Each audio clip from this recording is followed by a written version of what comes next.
Écoutez plutôt donc Monsieur Raphaël Beck à partir donc du cas du FNRS. Voilà. D'accord. Alors, est-ce que vous m'entendez? Oui, oui, très bien. Très bien. Ok, parfait. Donc, je partage l'écran. Est-ce que vous voyez mon écran? Parfait. Parfait. Vous voyez bien la présentation? Ok, super. Alors, bonjour à tout le monde. Donc, je voudrais d'abord remercier mes collègues français de l'ANR et du CIRAD de m'avoir invité aujourd'hui. Donc, ce qui me donne l'opportunité de venir parler un petit peu de certaines des activités qu'on mène au sein du service analyse, évaluation et prospective du FNRS dont je suis responsable. Alors, pour me présenter rapidement, donc, je m'appelle Raphaël Beck, donc je suis un ancien chercheur en sciences biomédicales et pharmaceutiques.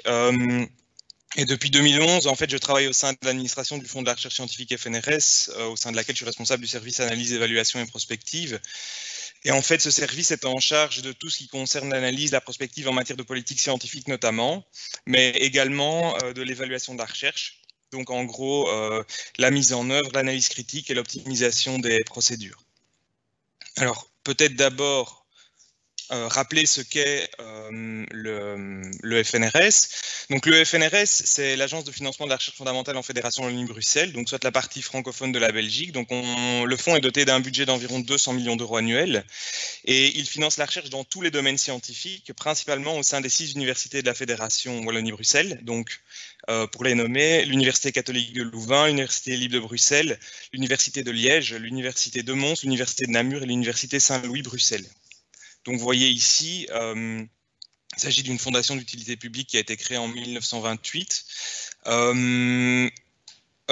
qui dispose de tout un ensemble, en fait, une palette d'instruments de financement. Donc, pour mener nos missions, donc on finance notamment des mandats qui principalement payent le salaire de chercheurs qui sont financés. Et d'ailleurs, à ce titre, en fait, on est employeur de directement plus ou moins 1700 chercheurs, dont 400 permanents, qui sont hébergés au sein des universités FOEB. On finance aussi des crédits et projets qui, en gros, permettent aux chercheurs de réaliser leurs recherches en finançant leurs frais de fonctionnement, leurs frais de support et d'équipement, par exemple. Alors, la philosophie dans l'ensemble, au niveau du FNRS, c'est d'appliquer un principe bottom-up. Donc, mis à part quelques appels à propositions thématiques plus stratégiques, le fonds répond à la demande et finance la recherche dans tous les domaines scientifiques en appliquant des taux de financement similaires dans tous les domaines, sauf évidemment quelques exceptions dont je parlerai éventuellement plus tard. Alors, on gère environ 2000 candidatures, même plus si on prend les instruments dans un sens large, et on gère aussi pour les instruments principaux plus de 5000 évaluations à distance chaque année. Alors,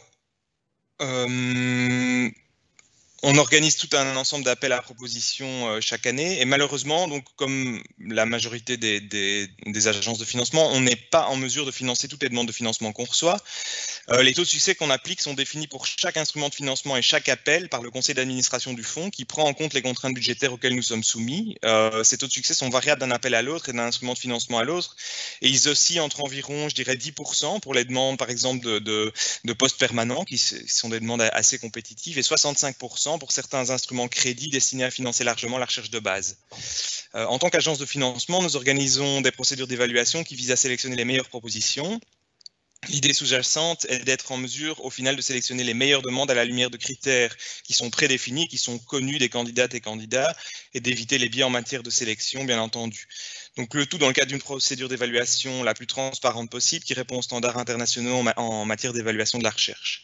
Alors pour ce faire, principalement, on fait appel à des experts, donc des peer reviewers que nous estimons légitimes par absence de conflit d'intérêt potentiel, donc qui font gage d'une certaine neutralité et légitimité, qui dispose aussi de la légitimité scientifique et de l'expérience requise pour évaluer les demandes reçues lors de 2 étapes successives. Donc une étape d'évaluation à distance, donc qui est réalisée par l'intermédiaire d'une plateforme web qui s'appelle eSpace. Donc ici c'est mis sémaphore, mais elle a été rebaptisée depuis lors eSpace. Et une étape qui consiste en des réunions de panels thématiques qui réalisent l'évaluation finale et le classement des propositions. Alors le conseil d'administration prend les décisions finales d'octroi en se basant sur les évaluations et classements que les panels lui transmettent. Les candidates et candidats reçoivent les évaluations à distance et un rapport final d'évaluation rédigé par le panel qui a évalué son dossier, le tout de manière anonyme.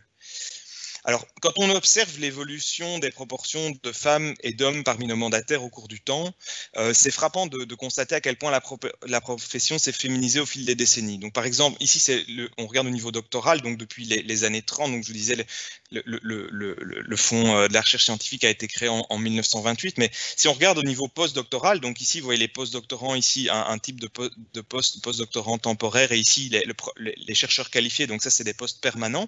Donc, on observe que si dans les années 40, on avait 0% de femmes parmi les mandataires à ce niveau, dans les années 2010, on a 43,2% de chargés de recherche, donc qui est à la différence du chargé de recherche CNRS, qui est un poste de postdoc temporaire, qui sont des femmes, et on a parmi nos chercheurs permanents et chercheurs qualifiés 33,6% de femmes. Alors, ça ne signifie pas pour autant que tout est parfait et que l'équilibre de genre est atteint à tous les niveaux. Et quand on se penche d'un peu plus près sur les chiffres, vous voyez ici sur cette slide, ce qu'on constate, c'est une évaporation, en fait, une érosion des proportions de femmes au fur et à mesure que le niveau des mandats augmente.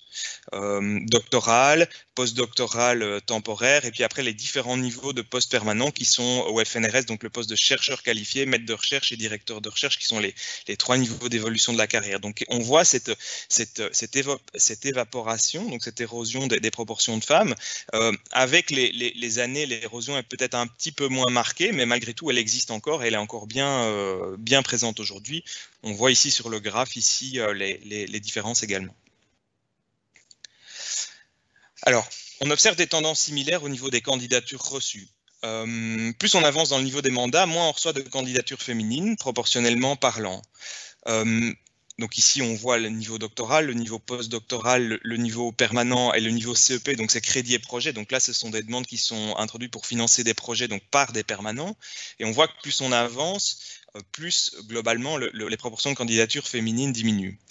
On observe aussi, il y a très clairement un effet du domaine scientifique. Donc ici, on voit les sciences exactes et naturelles, les sciences humaines et sociales, donc SHS, les sciences de la vie et de la santé, SVS. Donc on voit très très clairement que les proportions de femmes candidates diffèrent en fonction du domaine scientifique considéré.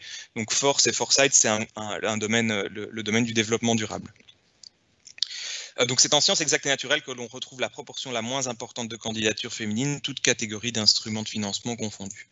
Alors face à ces différents constats, on a décidé il y a pas mal d'années déjà de commencer à monitorer de près la question du genre en termes statistiques au FNRS. Donc on réalise toute l'année tout un ensemble d'analyses statistiques et d'analyses d'appels dont les résultats sont présentés au conseil d'administration du fonds et qui visent à identifier les biais éventuels au sein des procédures d'évaluation, de sorte à être à même de réagir à temps et d'adapter éventuellement nos procédures, nos règlements, etc. Alors, en ce qui concerne le genre, on publie chaque année un rapport sur l'état de l'égalité de genre qui est disponible librement sur le site web du FNRS, donc fnrs.be, au sein de la rubrique publication. Et la dernière version du rapport vient d'ailleurs tout juste d'être publiée. Je vous invite à aller la télécharger et la consulter en ligne. Alors, on a également publié en 2017, et là c'est ce qu'on voit ici sur la slide, on avait publié un article dans la revue Research Evaluation au sujet du genre. Les données qui étaient présentées concernaient l'analyse en fait assez large de 6393 candidatures soumises entre 2011 et 2015 pour l'obtention de 4 types de financements distincts qu'on avait sélectionnés au niveau du FNRS. Et dans l'ensemble, on montrait dans cette analyse et dans cet article que le genre des candidats n'était pas une variable liée à la probabilité de succès de ceux-ci, sauf pour un instrument de financement bien précis qui était les crédits de recherche que vous voyez ici. C'est un instrument à taux de financement élevé, donc c'est un instrument, le taux de financement est général supérieur à 60%, qui est réservé aux permanents et qui a pour but de financer de manière large la recherche de base. Au niveau de cet instrument, donc les proportions de candidates, donc au niveau des candidatures, de candidatures féminines sont relativement faibles. Et c'est à noter aussi que l'impact du CV du chercheur proposant est relativement limité par rapport aux critères qualité du projet. Donc quand on compare par exemple à des instruments mandats, donc pour des postes permanents, pour des bourses des mandats postdoctoraux, etc., où l'impact du CV est plus important, ici l'impact du CV est un petit peu plus limité. Alors, ce qu'on avait observé aussi, c'est qu'il semblait que les notes attribuées aux candidats soient déjà légèrement plus faibles au niveau des évaluations à distance.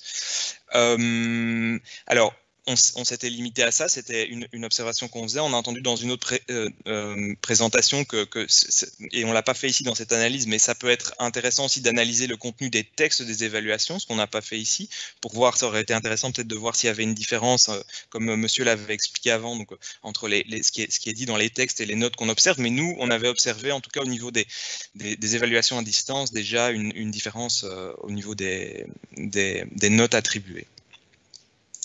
Alors, quand on regarde d'un peu plus près ces dernières années, ce qu'on constate, et ici je montre un petit peu les taux de succès pour différents types d'instruments et différentes années au FNRS. Donc, vous avez les instruments doctorants, postdoctorants, sécu, donc c'est les chercheurs qualifiés permanents, et puis vous avez ces fameux crédits de recherche, donc cet instrument destiné au financement large de la recherche de base, les crédits d'équipement, les projets de recherche. Donc ici il y a un trou parce qu'on n'avait pas organisé d'appel cette année-là. On voit ici donc les crédits de recherche que ça s'est normalisé donc depuis lors. Donc, mais globalement, ce qu'on n'observe pas, c'est que quand on regarde, à part pour une année précise ou un appel précis, on ne semble pas observer une influence significative du genre sur les taux de succès, excepté pour certains instruments selon les années, mais pas une tendance, je veux dire, récurrente. Malgré tout, on estime très important et on continue à monitorer de près l'évolution des chiffres appel après appel, et on continue évidemment à publier ça, notamment dans le rapport sur l'état d'égalité de genre qui est disponible en ligne. Alors, en Fédération Wallonie-Bruxelles, à l'instar de ce qui est observé également ailleurs, on observe que les femmes sont plus rapides à se détacher de la carrière académique que les hommes. Donc ça, c'est en tout cas ce qui ressort d'une très large étude qui a été menée par l'Observatoire de la recherche et des carrières scientifiques, qui est une structure financée par la Fédération Wallonie-Bruxelles, qui a été créée en 2018 et intégrée au Fonds de la recherche scientifique FNRS. C'est une structure en fait qui effectue du suivi de carrière des chercheurs de la Fédération Wallonie-Bruxelles, et la dimension genre est une dimension particulièrement importante dans le cadre des travaux qui sont menés par l'Observatoire. Alors, ce qu'on a également observé concernant donc les chercheuses et la dimension genre, c'est le fait que d'avoir un ou plusieurs enfants durant le doctorat présentait un impact significatif sur la probabilité de se trouver en situation de mobilité après le doctorat. Donc ça, c'est aussi issu de données d'enquête. Donc ça fait partie d'un article qui est actuellement soumis, un article scientifique qu'on a soumis dans une revue peer-reviewée. Et ici, on montre cet exemple parce qu'on a un exemple d'action qui avait été prise suite à des résultats de monitoring. Donc récemment, ici, la décision est survenue ici en juin 2019. On avait proposé une modification du règlement tel qu'indiqué ici, de sorte à ce que les enfants nés durant la thèse soient également pris en compte dans le calcul de l'extension de la durée d'éligibilité des chercheuses, puisque clairement, on observe dans nos données qu'il y a un impact ensuite sur la carrière et ce qui va se dérouler après. Et donc, on avait proposé cette modification qui avait été approuvé par notre conseil d'administration ici en 2019.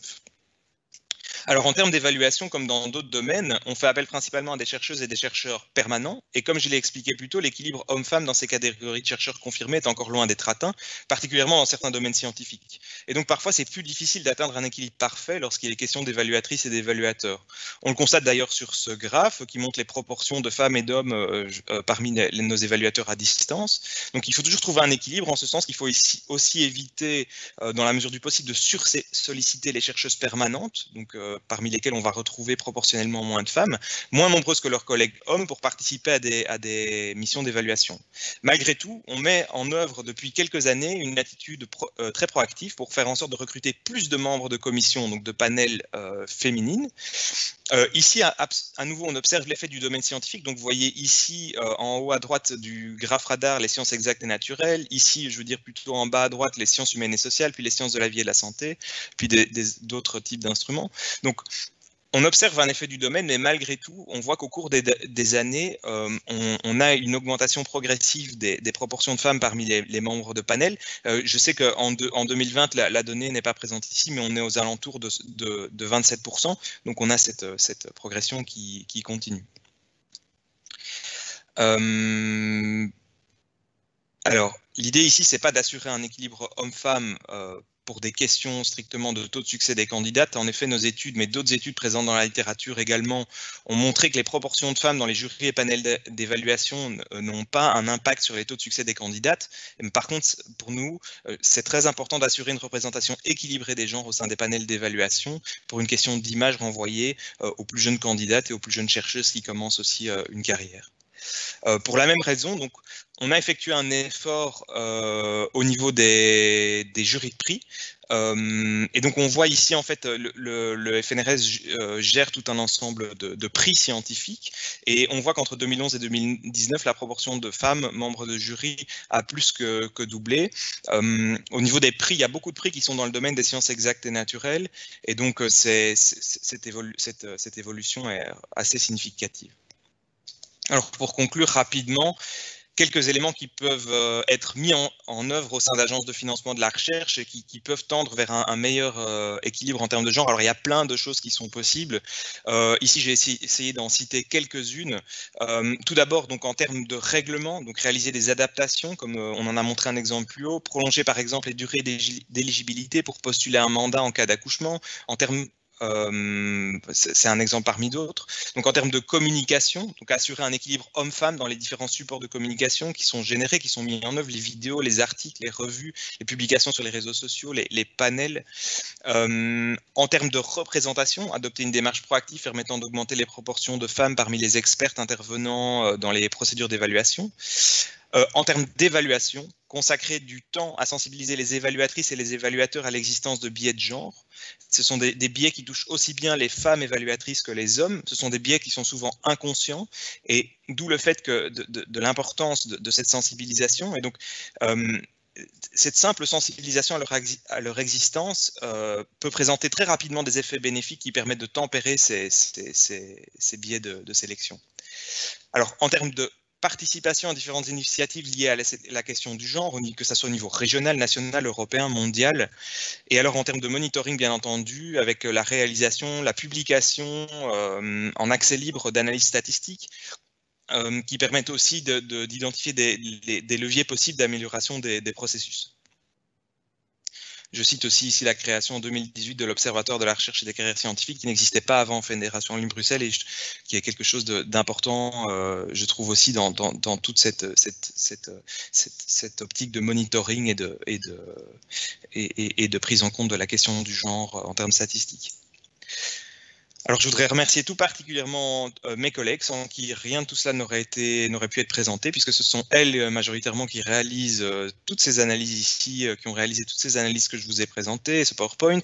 Donc, un tout grand merci à Juliane Fartois, Lorraine Vouillaume, Audrey Ségerie, Neda Bebiroglou de l'Observatoire de la recherche et des carrières scientifiques.